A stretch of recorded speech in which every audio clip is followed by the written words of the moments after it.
if you're listening and you're saying to yourself, well, this is overwhelming and I know I have a lot of these changes to make, and Krysta, you sound unrealistic in telling me to just like zero in on one meal a day. Like, how the hell could one meal a day get me closer to where I want to go? I'm pushing back on you to say, well, you haven't tried that approach yet. Let's link up with Krysta on the Fix. She's a wellness coach with a focus on mental well-being and physical strength.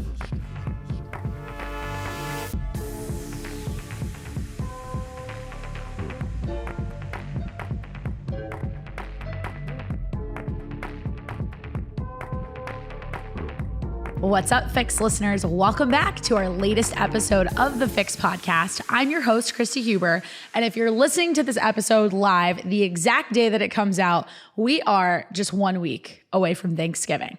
And I've been hitting on this theme over the course of the last few weeks, last few episodes, in conversations on social media.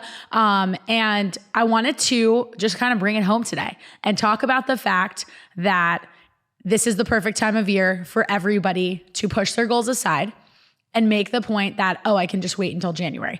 But instead of encouraging you not to wait until January, I'm going to talk about the consequences of making that decision.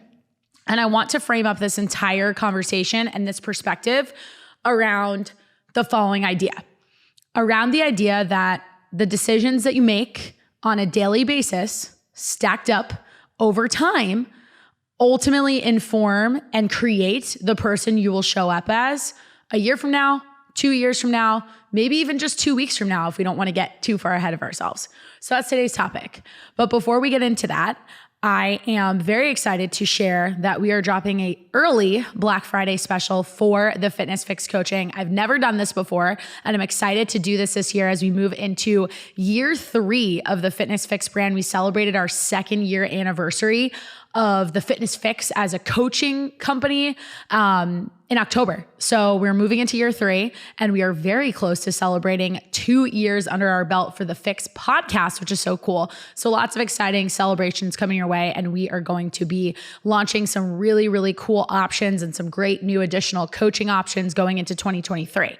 But if you want to get a head start on that and get access to it at a discounted rate before pricing goes up, if you're listening to this right now, stop whatever you're doing. You can keep letting the episode run. But if you are able to pick up your phone and you're not driving, I want you to shoot me a DM. If you like everything you have to hear throughout today's conversation, I'm going to push you to take immediate action. Why? Because that's extremely relevant to the rest of this conversation. If not now, then when? That's a theme we'll be going back to. And hey, a little bit of a promotion, not always a bad reason to kind of push yourself, incentivize yourself a little bit more to get started on a program. So for those of you who had the pleasure of joining our awesome masterclass on Monday night, the 14th, we talked a lot about how to handle your Thanksgiving plate, how to handle the holidays, how to handle the food decisions you're making, maybe family members who like to comment on the food decisions you're making, and just really dove into very specific strategies and tools that you could literally bring to the dinner table, to your relative's house to navigate those moments. And I gave you guys a little bit of a pre-release into this Black Friday special. So this Black Friday special is going to continue up through Cyber Monday, but after that, it will be gone and no longer available for the rest of 2022 and into 2023. So what are your options? If you are ready to commit, if you're ready to get started today, I am going to reward you for actually raising your hand. Anybody who wants to sign up for the Fitness FYX one-on-one coaching program with yours truly, if you do so before Cyber Monday, so again, if you're listening to this live, you still got a couple days, got a little over a week, you'll get 7 months of coaching for the price of 6.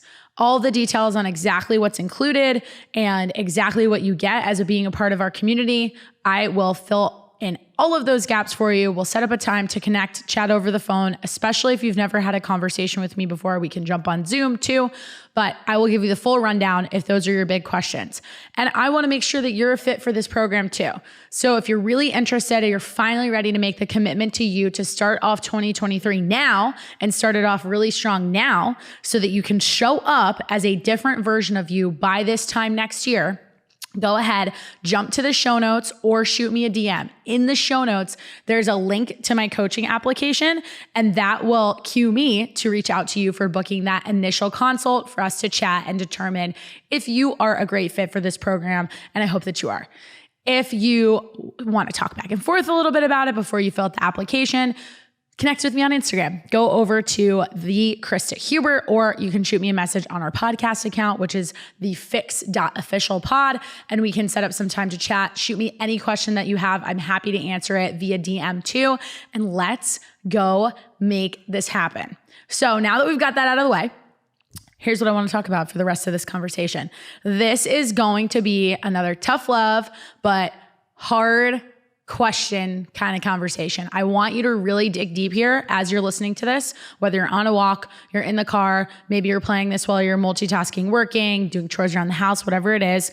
I want you to really, really ask yourselves the questions that I'm about to pose to you in the moment and take a little bit of time to reflect on everything that I'm saying and really reflect on the year. A lot of people will wait until December or wait until maybe like the last few weeks of December or early January to take some time to sit down, if at all, and assess how things went for them in 2022. And I'm the first to admit and raise my hand that I'm not the best about doing this either, but I practice what I preach. And in recording this episode, I'm also making a commitment that I am going to take a little stock and take a little bit of inventory of my goals and where I want to be headed into 2023. Now, when I ask myself this first question of what have I done over the course of 2022 to be able to show up as a different version, a new version of myself moving into this next year, or comparing the Krysta in November of 2021 versus the Krysta in November of 2022, I am happy to say and proud of myself to say that I've done a lot. I've made changes to this podcast, like being in a new studio space. I have really recommitted to my own health and fitness goals. And I'm working on an episode where I'm going to walk through that entire journey, because it's been a very interesting 18 months of a lot of changes, some positives, or a lot of positives, I should say, and some bumps in the road. But I just want you to know that I'm with you and I feel you. And I've been on this journey myself on more than one occasion, and I get it. And if I had to look back on the last 3 years and zoom out even further in asking myself the question, what have I done differently this year? What I'm most proud of is what I've done differently compared to 2020 and probably even 2019. And I think it's worth, I'll share half my story in this episode, going back that far to 2019. And the reason why is, first and foremost, changes take time. And it's a matter of having new information presented to you, changes in your life that occur that might force you to alter your approach or ask you to really reconsider the way you're going about doing something and being honest as to whether it's working for you. And that's my story. My story has so much to do with this realization that just because something was great for me before, in that saying it was great, I got the results I wanted, I felt really positive about my body, I looked in the mirror and I liked what I saw, that worked for a 23-year-old version of Krysta. For the version of Krysta that's closer to 30, it doesn't exactly work the same way. And if you listen to this and you're in your 40s or 50s, you might hear that statement and laugh and be like, oh, you have no idea. But I think it's all relative to the journey that you've been on and being able to take a minute to really think about who you were mentally, physically, what environment you were in, what was going on in your life. And these last 3 years have been very transformative for me personally, but I also know that a lot of people can relate to that sentiment because of how much our experience through COVID really changed our day-to-day routines. So whether you want to take this 3 years back, like I'm saying, or just the last 12 months, or even the last 6 months, I don't care. You can go micro. Here's where I want you to really, really think about how you make your decisions to move forward. Are you down to a micro level? Let's go as small as to think about what you had for breakfast this morning. If you're listening to this first thing in the morning and you're about to eat breakfast, perfect. How do you want to show up today in a way that is going to get you closer to the version of you that you desire? So using this breakfast example, I was just having a very similar conversation to this with a client maybe 3-4 days ago.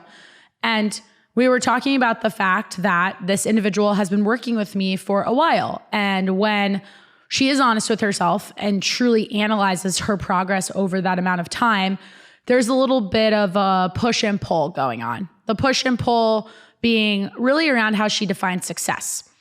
From the outside, from maybe certain metrics like the scale or the way her clothes fit or body composition or energy levels, how she's sleeping, someone may objectively look and say, hey, I don't know that you've made that much progress. And that's fair. We have the data to back it up. I'm a big data person. I really believe in using the data not to be able to convince ourselves of a certain story, but just to be able to be real with it and objective with it. And there's other half of the story, though, that deserves a ton of credit because it's the hard work. It's the work of what I'm describing with this breakfast example, of her making the decisions, maybe not every single day, maybe not every single meal, but for the most part, let's call it 75% or even 50% of the time, that in that moment, she was assessing one or two things. The first being, how is this food or this food choice or this meal going to make me feel in the moment, that instant gratification light bulb going off? Or the second, is that decision propelling me forward? Is that decision getting me closer to the person I desire to be, to the person I aim to be, even in making the decision of signing up to work with a nutrition coach, right? Because, and I said this in our conversation when we were doing our client check-in, I said to her, I was like, you made the hardest decision. You took the first step. You raised your hand, you asked for help, and you acknowledged the fact that what you were doing before wasn't exactly working for you. And that's really hard because most people aren't even willing to have that conversation. And again, I said I was going to be tough in this episode. So if you're somebody who's been listening to my podcasts for a while, as long as 3 months or even longer, a year ago, a year and a half ago, if you go back to my episodes around the holidays from last year, maybe you don't remember everything I said, but at some point you were taking in that information. I want to know what the hell is stopping you. I really want to know if every week or every other week you feel that some of this information resonates with you, what else do you need to hear? And it's actually not something you need to hear. What else do you need to convince yourself of that there's a reason why you listen to this podcast? Hopefully it's a value add. I wouldn't think you'd come back on a weekly basis or every other week. But what is going to be that game changer for you to say to yourself, okay, I'm finally going to take that step. I'm going to send that message. Most of the time it's fear, which we will get into in a second. But going back to this client in this breakfast scenario, it's that balance. It's that yin and yang of, okay, maybe there's a certain meal in this example, we could talk about like pancakes or something that I know I really want to enjoy these pancakes, but is there an adjustment I can make to that food choice, which in my world, and coming from a place of addition, not subtraction, coming from a place of abundance versus scarcity, it comes down to, cool, pancakes are great, but why don't we take the pancakes and also include some egg whites and some eggs to get some protein mixed in with your carbohydrates? That was actually my exact breakfast I had this morning before recording this podcast episode. So in going through this with this client and you listening to this now as the listener of this show, how can you apply this to you? It's just a chance to like really kind of look at this under a microscope and then start to tally up the average on a regular basis. If you had to look at 3 weeks at a time, let's make it pretty small, of the 7 days in a week, and then multiply that by another 2 weeks after that, would you say that for all the breakfasts you ate, let's say you had 21 breakfast meals, were 20 of them thinking about the future version of you? Or were maybe like 10 of them thinking about the future version of you? I want you to sit with that for a second. The first response that I think the majority of people, if you've never worked with a coach before at any period in your life, you're probably like, I have no effing clue. And that's okay. That's okay, because that is so much of what we learn in working with a professional inside of the Fitness FYX program. The first phase that we go through after we ask for help is really around building awareness. It's around that amazing idea of managing things by actually measuring them. So it's okay if you don't know the answer to that question. But then there's the second layer of it. And if you ask yourself, okay, if it was 10 meals or 20 of those meals, or I was spot on for 21 out of those 21 meals, and you're really not sure where you fall in between there, or maybe you are, but you're not being honest. And if you were being honest, maybe you're saying to yourself, objectively speaking, I had mostly carbohydrates for all of those meals. And caveat to all that, the only reason why that's a quote unquote problem is because my overall intake for the day didn't really include enough protein. It's not to say that carbs are bad in and of themselves. I love carbs, but it's all relative. It matters what else you chose to eat on each of those days. That said, I really like this idea of just focusing in on breakfast, because it also shows you not only how these very small decisions on a day-to-day basis can influence who you're becoming, but it also shows you that we don't have to overcomplicate any of this stuff. Everybody out there if I had $1, I say this a lot, but if I had $1 for every time someone asked me, what do you think about intermittent fasting? What do you think about this? What do you think about keto? What do you think about that? They're all just different modalities trying to get you to the same place. Some of them 100% have a time and place. However, most of the time, I think they just add such a layer of confusion for the average person that it's like you're majoring in the minors, right? You're trying to convince yourself and tell yourself this story that, oh, well, like before I tried to do this and I was successful for X amount of time, and it was because I was, restricting my calories or whatever it is. Because at the end of the day, if you want to lose body fat, yeah, you do need to operate in a calorie deficit, period. But you then tell yourself this other story that I don't really think is true. And it's the story of, oh, well, I couldn't stick to that. So it's not about the fact that I couldn't stick to it. It's more about the fact that I just needed to try something else and I needed to jump to the next thing. And, my friend told me that she tried intermittent fasting and it really worked super well for her. And she's been able to do it for the last 2 years. So I'm going to go ahead and do that too. But here's the big thing you're missing in analyzing all of that. Your friend was really successful on intermittent fasting for 2.5 years. She was really successful because she actually did it for 2.5 years. It has honestly very little to do with what she did, because the absolute best diet, the number one diet, is as simple as the following criteria. Is it something you can adhere to for an extended period of time? That's more than 6 weeks. That's more than 8. That's probably more than 3 months. And if you want that damn lifestyle change that everybody is chasing all the time, it sure as hell is longer than any of those time periods that I just said. So take breakfast as your example. Take lunchtime meals as your example. You could even split this up into your behavior. This is a common story for people. Your behavior Monday through Thursday, let's say, or even Friday, and then compare that to your behavior on the weekend. I like to call these people the weekend warriors, and I should say, I've been this person. And this person, this type of weekend warrior who was kind of like, I don't care what I do on the weekend. I was really great. I was so good all week long that I can just kind of go out and have fun. I've been her. So I can really relate to this example, and I'm speaking from the heart in describing this situation. Again, zooming out, over the course of 3 weeks, just to keep the example going, in 3 weekends, or let's zoom out to a month.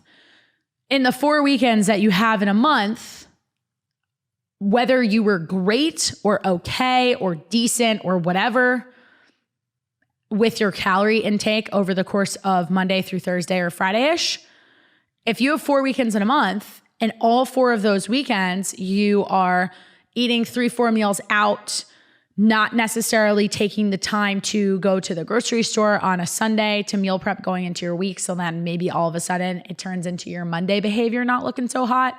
You're having multiple drinks. If you choose to do that, cool. But let's be real in recognizing that those are empty calories and it does impact how close you will get to certain fitness and nutrition goals within a certain period of time. If you have 3 out of 4 weekends where you're following everything I just described, no, then you are not showing up as the future version of yourself that you desire, unless you just don't want to change, which is fine too. But again, I have a feeling if you're listening to this podcast, there's a part of you that does. Let's say you show up as that person that I just described, maybe 2 weekends out of the month. Cool. That puts you 2 weekends ahead of the game. So arguably speaking, if again, we want to be super subjective about all of this, that might put you in a spot where every month you're 2 weeks closer to that version you want to show up as yourself as. And if every month you are 2 weeks closer, then guess what? Now you can say, hey, I am making these small decisions on a day-to-day that layer into a week-to-week, that layer into a month-to-month, that are actually getting me to where I want to go. And that's the person who's allowed to be a little bit frustrated if they're not seeing the changes in the timeline that they expected to, or their expectations don't really meet the reality. And again, where a coach can come in to kind of bring this all together and just give you a more realistic timeline. But that's the person who is being objective enough to show up and say, hey, like I made a change. So I was the 4 weekends out of the month kind of girl who was saying whatever, doing whatever, not really caring too much about how that might have impacted her week to week. So now I'm going to pare it back by 2 weekends. That's a material change. What's even better is when you explain it that way, it doesn't sound that bad. It actually sounds really easy, and maybe I'm biased, but it worked for me because I've been there. And I really focused more on the habits and the steps that I needed to take to show up differently. So it wouldn't be a productive podcast episode if I didn't also share some practical tips and tools and how you can start to make these changes. And that's one of them. It's first and foremost, there's like 3 wrapped up in there. So let's backtrack. First and foremost, it's starting to measure this information, because again, I would be hard pressed to assume that there's, I don't know, maybe half of you out there have some kind of concept of this and the other half don't. So if you can't even answer the question, oh, well, Chris, I have no idea what my behavior is like on the weekends. I've never really paid attention to it.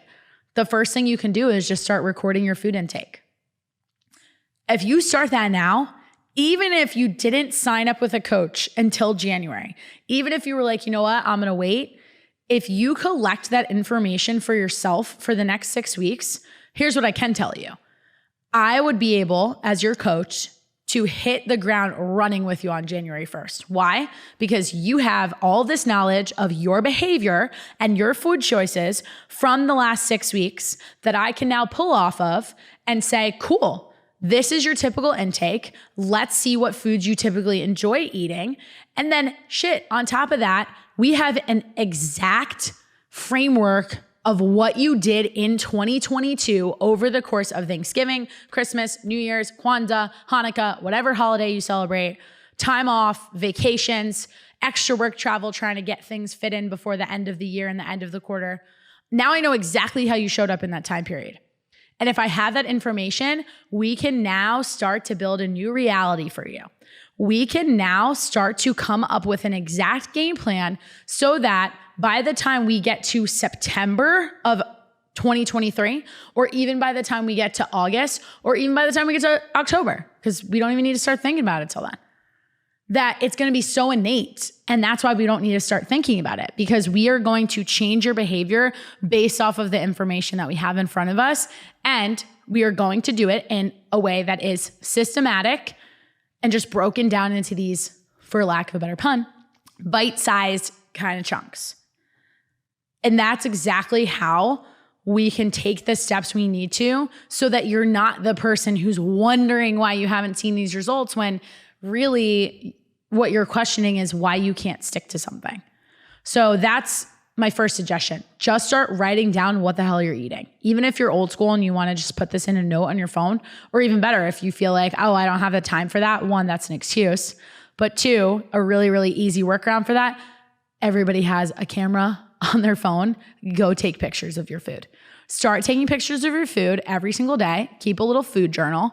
And when you're finally ready to raise your hand to work with a coach, again, here's all this awesome information because I have the perspective and I have the knowledge to be able to look at your plate of food and say, okay, that kind of looks like X amount of chicken. I don't see protein options at breakfast. So if I had to guess, this person's consuming about X amount of protein. And I can tell them that if we make this change when it comes to their protein intake, boom, they will begin to see results. That's it. Another option. This is, in my humble opinion, the best option you can take. Start coaching now because you need to be really real with yourself and say, hey, here we are. It's November 2022. I had the same exact speech with myself in November of 2021. Maybe you had it in 2020. Maybe you even had it with yourself this September and now you're in November and you're like, oh, well, I keep telling myself this, but there's still something that's holding me back from pulling the trigger. And I think for a lot of people, it's the fear. And I mentioned a few minutes ago that I wanted to get back to this point. So I just made an Instagram post right before recording this, and it's probably indirectly influenced a lot of what I'm saying right now. So I'm actually going to pull it up and I'm going to read parts of it because I talked about the fear around not starting. And I think some of it is usually because of, like I said in the last few minutes, you just don't really know where to start. But I think a lot of it is really more so around us not knowing what the outcome will be. And I think being afraid of not seeing those results. And here's exactly what I said. I said, what are you waiting for? Among a bunch of other things, but you can go read the post if you want to read it word for word. You are waiting out of fear. Fear that you believe the story that you're telling yourself, you believe you're not capable. You believe you're not capable of showing up. You believe that you're not capable of putting in the work. And well, that is based on a story of where you were probably going after it alone. So let's try something new. I also added in there that in case anybody's forgotten, the definition of insanity is tending to do the same thing over and over again, but suddenly, magically expecting different results. So why do the same thing? Why show up the same way that you have every holiday season, only to find yourself in the same point of maybe a little disappointment, of questioning why you seem to be unable to make these changes? And again, that being wrapped up in a lot of fear, there's the other side of this of, well, what happens if it works? And I think people overlook that one. I think people assume that the fear is always coming from a place of I can't or I'm not capable. But I think there's also a fear of, well, what do I do once it does work? And how might that change my relationships with other people? How might that change my relationships both personally and professionally? How might that change the decision I make to go to the gym or to skip a certain menu item that I would overindulge in on Thanksgiving in the past, or to say no to that third glass of wine? There's a fear in the success, and there's a fear in, well, what if this does work? And I think that's valid. I think we can say that a lot in our professional careers, but I think we can also say that a lot in what I see among the women who I work with, who are these very high achieving, successful individuals who have a tendency to put everybody else before themselves. And it's this major catch-22 because all of the things that they do and the qualities they possess in putting other people first or other priorities ahead of who they are as individuals make them great at all of the other roles in their lives, like amazing actually at all of the other roles in their lives. But where we lack then is taking that same skill set and reapplying it back to ourselves. And that's so much of what I want people to accomplish inside of the Fitness FYX. And I know that because I am totally that person too. And that's why I built this program, because it's centered on honestly the struggles that I've had and where I've really had to go deeper and look at some of the mental components versus the physical, some of the emotional components. I have personally a very emotional relationship with food. I'm totally a stress eater. I always have been. And it's not something that I've just been able to turn off with a flip of a switch. And it's something that when I get really busy, I tend to revert back to a lot of those patterns. But what's the difference? The difference now is 5 years later of some kind of macronutrient coaching, working with coaches in all capacities, personal trainers. I've had 3 over the course of the last 5-6 years, working in different gyms, adjustments to my lifestyle, working with multiple nutrition coaches. I've also had more than 3 of those in that time. I now have a skill set right in my back pocket that the minute I notice that a desire to stress eat is creeping up, I focus instead on, okay, what are the mechanisms? What can I do instead here? It's guaranteeing that I have food prepped. It's asking for help in getting food prepped. It's picking up different options, let's say from Whole Foods, like going to the salad bar there or purchasing a rotisserie chicken at the store, so that it's not the snap decision, because that's where I find that I get myself moving away from this person that I want to be. And it just takes a lot of work, and it takes having conversations with a coach who is the person looking on the outside. A therapist can often do the same thing as well. They might not be focused specifically on food, but it usually manifests in food. And our relationship to food, or how we think about food or how we interact with food, can be really telling of other parts of our mind, of other parts of our lives, of wanting to find control or feeling like we have a lack of control. And there's just a lot to unpack there. Simply wrapped up, I think that's what it really comes down to. And as a final point to all of this, if you're listening and you're saying to yourself, well, this is overwhelming, and I know I have a lot of these changes to make, and Krysta, you sound unrealistic in telling me to just like zero in on one meal a day. Like, how the hell could one meal a day get me closer to where I want to go? I'm pushing back on you to say, well, you haven't tried that approach yet.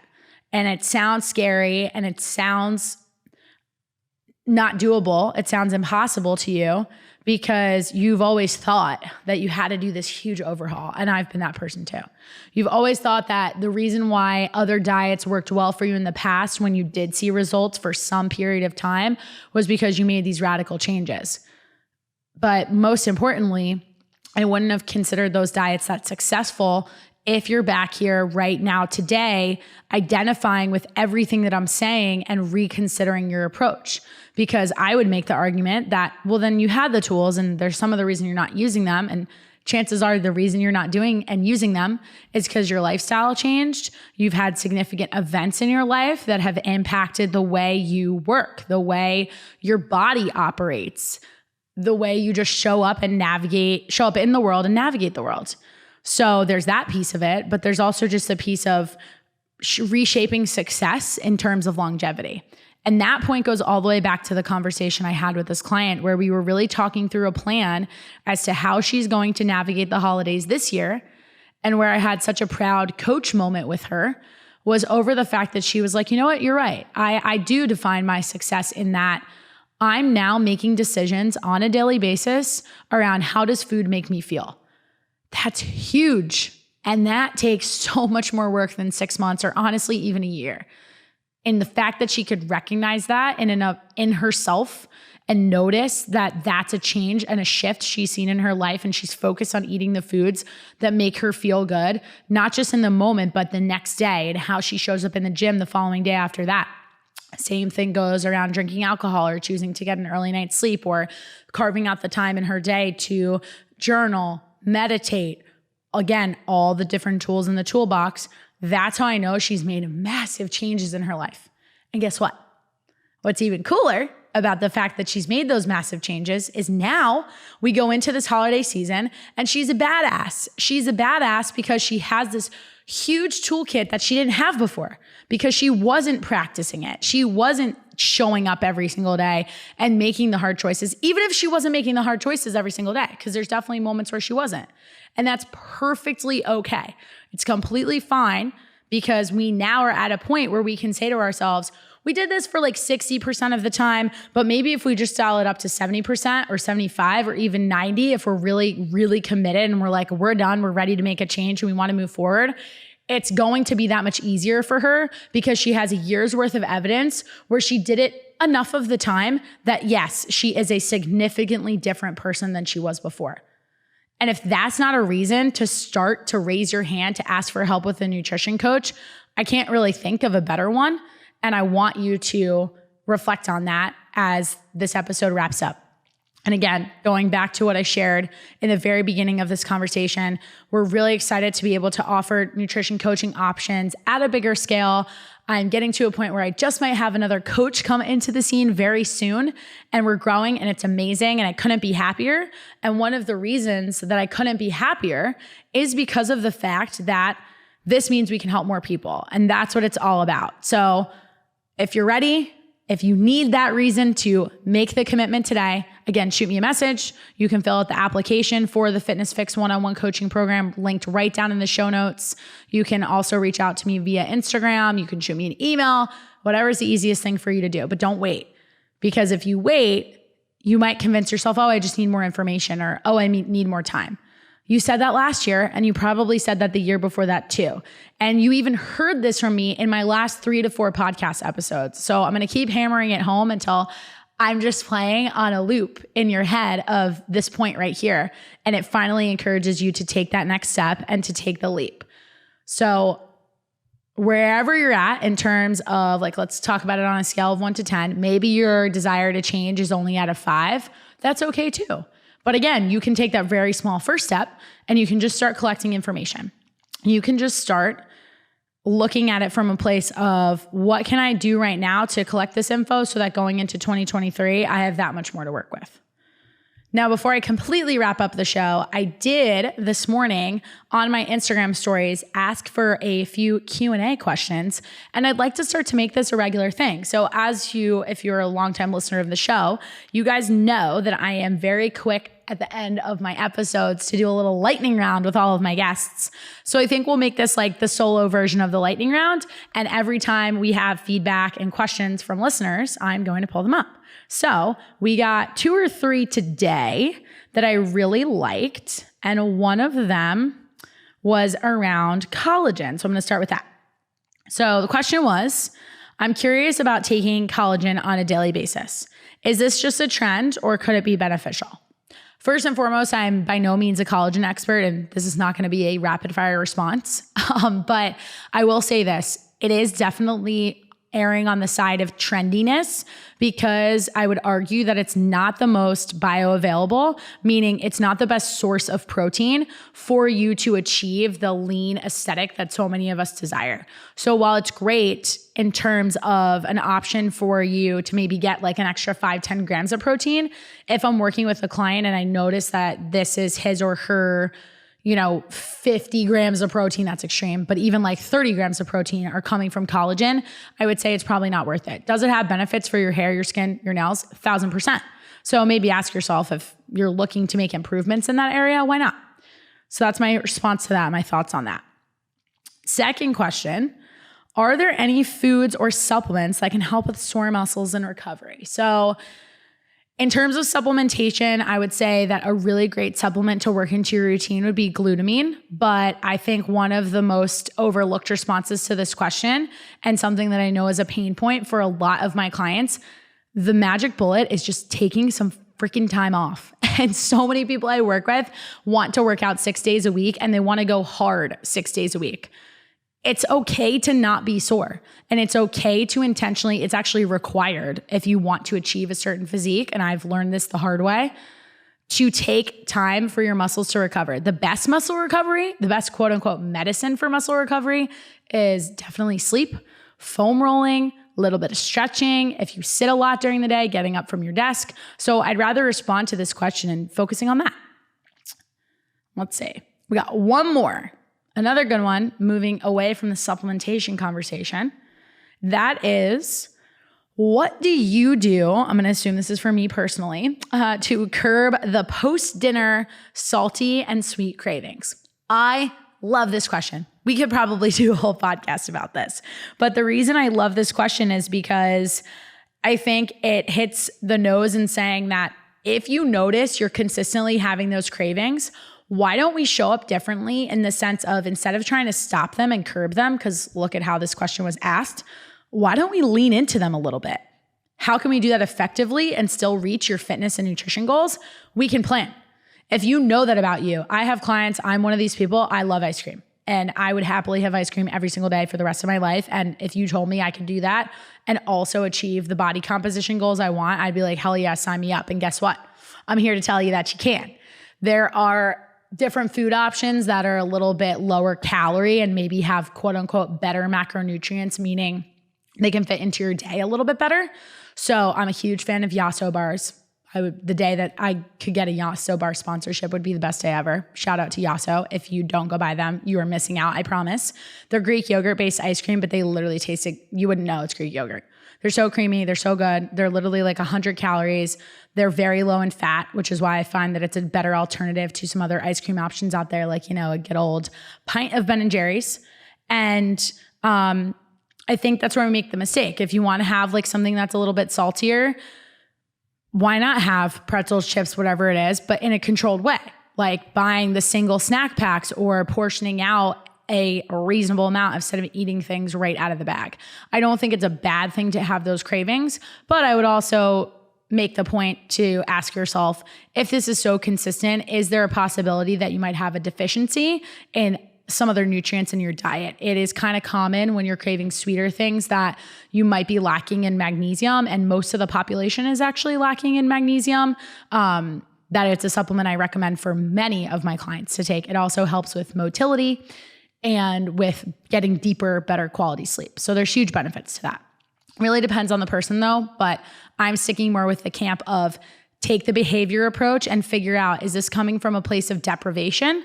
Is this coming from a place of me telling myself I should not have this thing because I'm convinced that having this food or having this drink or having that snack is preventing me from getting my goals achieved? Well, it is if it's creating this overall caloric surplus in your entire day. So it's more of meeting yourself exactly where you are and again, stair-stepping those goals. So I love those Q&As. I had fun with that. And if you guys ever have questions, even if I don't do a formal poll or a drop of a Q&A on my stories, just shoot me a message and I'd be happy to kind of keep that going. I intend to keep it going as we roll through additional recordings of these solo episodes, but that was fun. So again, if you're ready for coaching, here's your sign. I couldn't scream it any louder than repeating it now 4 times throughout this podcast conversation.